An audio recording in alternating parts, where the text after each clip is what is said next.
दादा किती म्हशी शिल्लक राहिल्या? एकच राहिले दादा, 5 होत्या, 4 विकले, ते काय शिल्लक. मित्रांनो बघू शकता शेवटच्या म्हशी सोमदाच्या दावणीला राहिली आणि इकल्या मोकळेच. हा पुढच्या हप्ती माल पुढच्या हप्ते करून गोळा. आता बरं हप्ताभर गोळा करायचं काम आहे, परत शुक्रवारी सेल करायचं. सेल करायचं. दादा हिचे काय सांगितलं बरं? ही बारीक म्हैस आहे भाऊ, हिचे सांगायला आपण 1,15,000 रुपये सांगतो. हा यावरच मागं पुढे करून देऊन टाकू शेतकऱ्याला. देऊन टाकायची शेतकऱ्याला. देऊन टाकू 1.15 सांगितलं मित्रांनो. फायनल 1.10 मध्ये होईल का?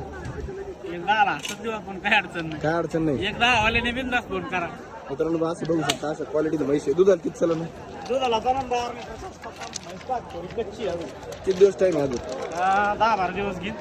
कॉन्टॅक्ट नंबर द्या ना. माझा नंबर 78 23 850 332. मित्रांनो म्हैस बघा, म्हैस एकदम मापात आहे. जर दूध खायला पाहिजे असेल तर एक 10 लिटर प्लस चालणारी म्हैस आहे. एकदम क्वालिटीची म्हैस आहे, बघू शकता गॅरंटेड. जर खरेदी करायची असेल तर सोमदादाला कॉन्टॅक्ट करून बाजारात येऊ शकता.